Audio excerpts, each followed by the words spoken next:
Hello friends, myself Nilesh Subhachand Jain, lecturer at DCS Institute of Pharmacy, Devpur, Thode. Today we will see the chapter Banking and Finance from Diploma course in Pharmacy, second year.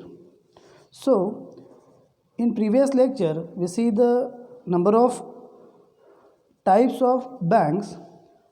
The remaining banks we will see in this lecture. So first start with the cooperative bank. So cooperative bank, as name itself indicate, that bank are established through the cooperation of the peoples. Means they are organized on the principle of a cooperation. Cooperative जी bank आहे ही cooperative bank कशी form झाली आहे, कशी establish झाली आहे, तर by using the cooperation of the peoples and through that bank were establish. So that's why that bank is called as a cooperative bank. So bank raise their capital. बँकमध्ये पैसा कसा येणार, बँकेला पैसा कसा येतोय, तर bank collect their capital by selling shares to the public and bye accepting deposits from their members and others. तर बँक काय करते, तर bank issue the shares, bank sell the shares. Issue करणं किंवा सेल करते त्याचे बँकचे शेअर्स. आता जो मेंबर, जो व्यक्ती ते शेअर्स परचेस करेल, he becomes the member of that bank. He becomes a member of that cooperative bank. So by issuing the shares, bank collect the capital, bank raise his fund, and apart from that bank accepts the deposits from their members and other customers. So whatever deposits which is deposited by its member or by other persons through which the bank raise his capital. Bank त्याचं capital हे वाढवत असतं, bank त्याचं capital, त्याचा पैसा हा गोळा करत असतं.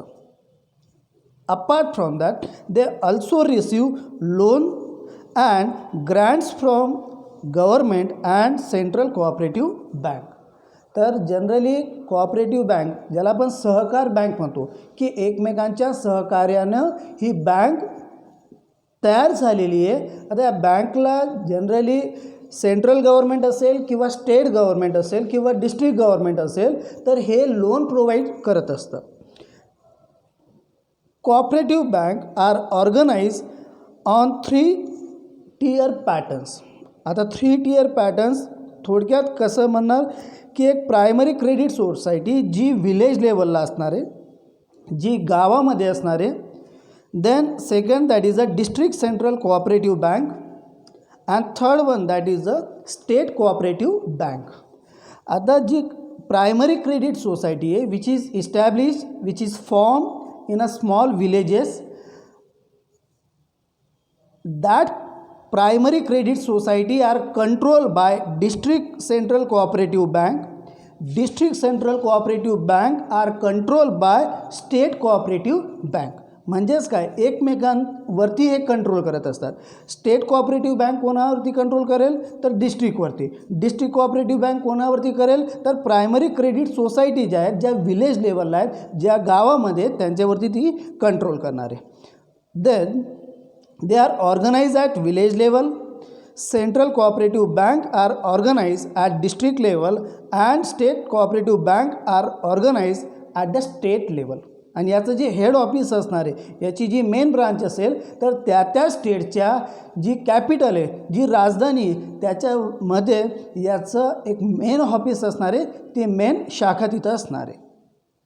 Then that cooperative society provides short term finance to farmers and small scale industrial units. तर कोऑपरेटिव्ह सोसायटी काय करते, they provide a loan to the farmers for land development purpose as well as they provide a small scale industrial units. Means in the form of loan, they are provide the loan in the form of or they provide a short-term finance in the form of loan to farmers and small-scale industrial units. Apart from that, the primary credit society provide loan to the farmers. They get loan from district cooperative bank. जसं मगाशी सांगितलं की primary credit society जी चालणार आहे ती district cooperative society त्याला handle करणार आहे किंवा त्यांच्यानुसार ती चालणार आहे. Then the central cooperative banks perform all the functions of commercial bank.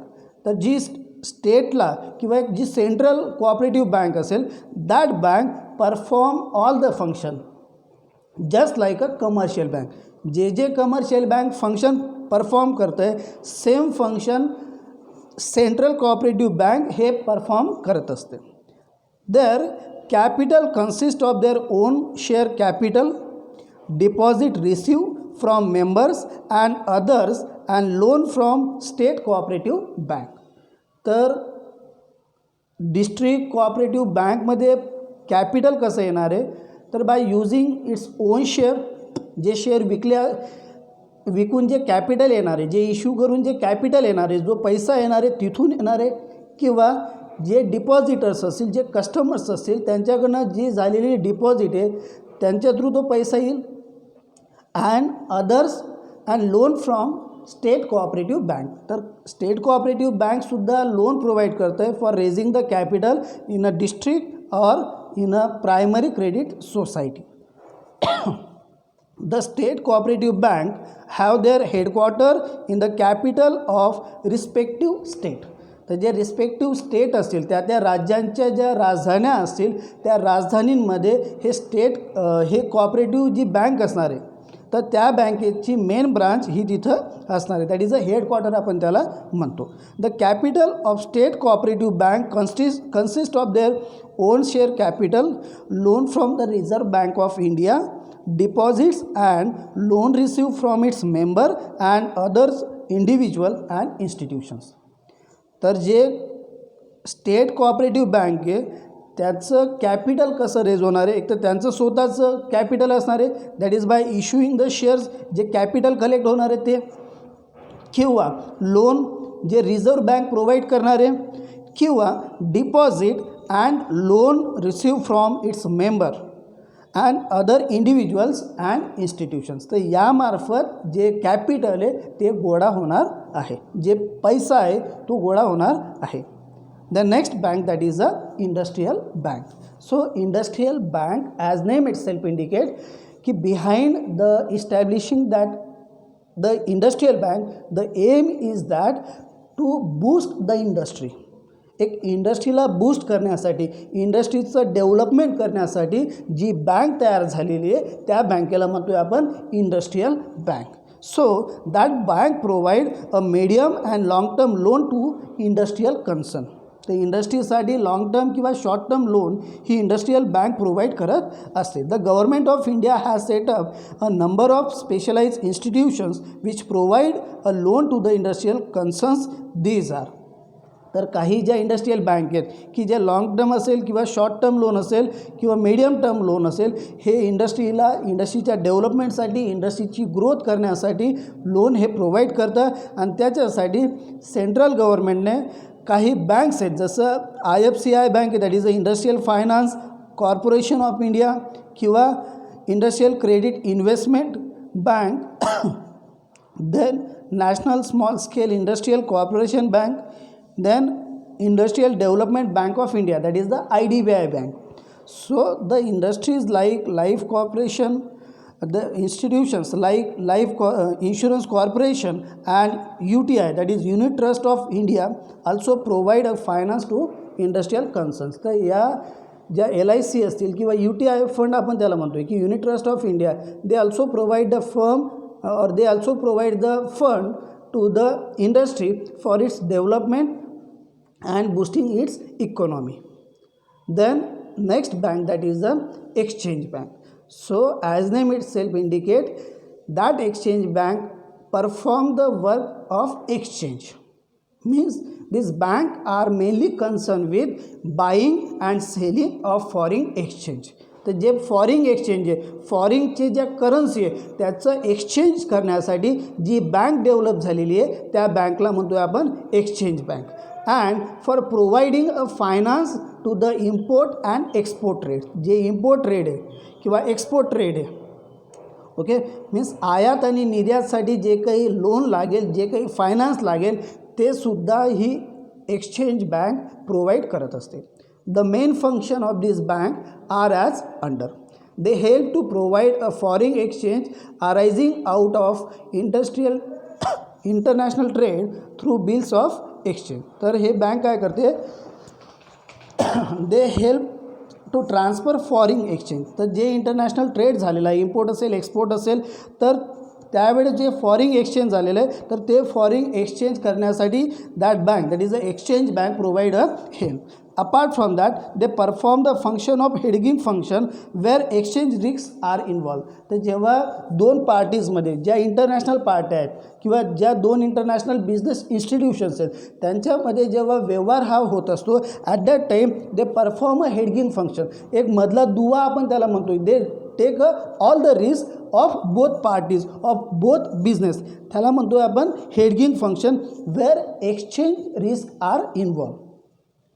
that risk are taken or that risks are taken by that exchange bank. Apart from that, they also provide finance to domestic trade and perform a several function associated with a commercial bank. Just like a commercial bank, whatever commercial banks perform the functions, same as that of exchange bank also provide a function. Apart from that, they provide finance to domestic trade in the form of loan. They also provide a credit by discounting of bill of exchange. The bill of exchange is normally a period of 3 months. तर जे bill of exchange होणार आहे, that is they provide a credit while or by discounting bill of exchange, and the bill of exchange which is normally of a 3-month period. Then mixed bank. So as name itself indicate, this bank is formed by mixing of two banks, that is a mixed bank. So this bank generally represents a mixture of commercial and industrial bank. तर जी mix bank आहे ती mix bank दोन बँकांच्या कोलॅबरेशनमध्ये तयार झालेली जी bank आहे त्याला म्हणतो आहे आपण mix bank.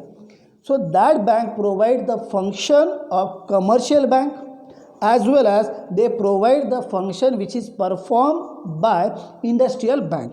Means the function of commercial bank as well as industrial bank, all that function are performed by that mixed bank, and that's why that bank is called as a mixture bank or a mixed bank. The aim of commercial bank is to provide a short term loan while an industrial bank provide a long term finance to industrial concern. तर ते ज्या mix bank आहेत that bank are engage in a providing a short term loan as well as they provide a medium or long term loan to the industry.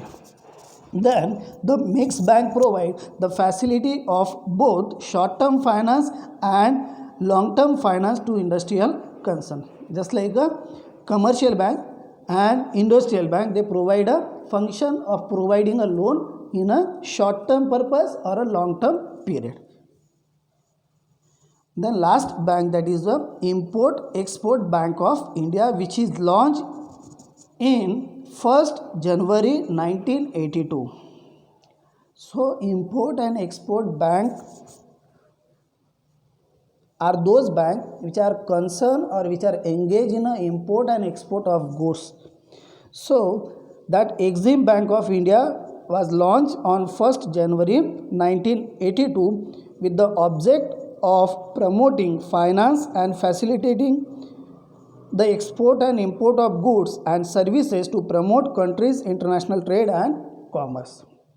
तर जी import export bank आहे या import export बँकच्या establishment मागं स्थापनेमागं उद्देश काय, M काय, तर जे import and export of goods किंवा सर्व्हिसेस त्यांना प्रमोट करायचं इन द कंट्री और on a international level, that is the international trade and commerce.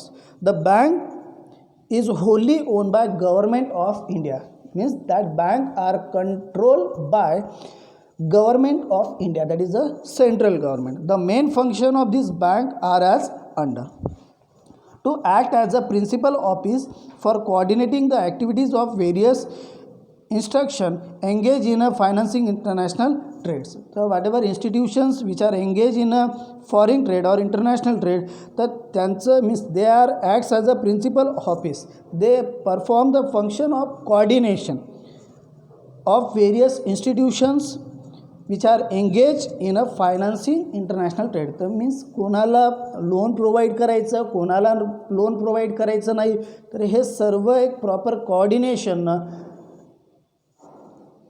काम करत असते इंटरनॅशनल ट्रेड करण्यासाठी. देन टू इश्यू और participate in a guarantee in association with the commercial bank. So that bank means import and export bank takes a guarantee of a person or of any business organization regarding his loan, or he issue or participate in a guarantee in association with commercial bank. तर commercial bank जे काही loan provide करणारे किंवा industrial bank जे काही loan provide करणारे, तर एखाद्या इंटरनॅशनल ट्रेडरला की जो इंटरनॅशनल बिझनेस करतो, इम्पोर्ट एक्सपोर्टचा बिझनेस करतो आहे, तर त्या व्यक्तीची गॅरंटी ही इम्पोर्ट एक्सपोर्ट बँक घेत असते.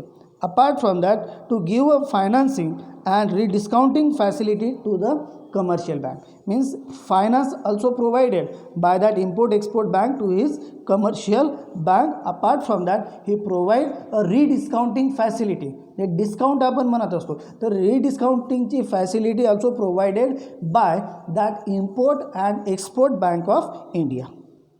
This is all the bank. This is all the banks. Thank you.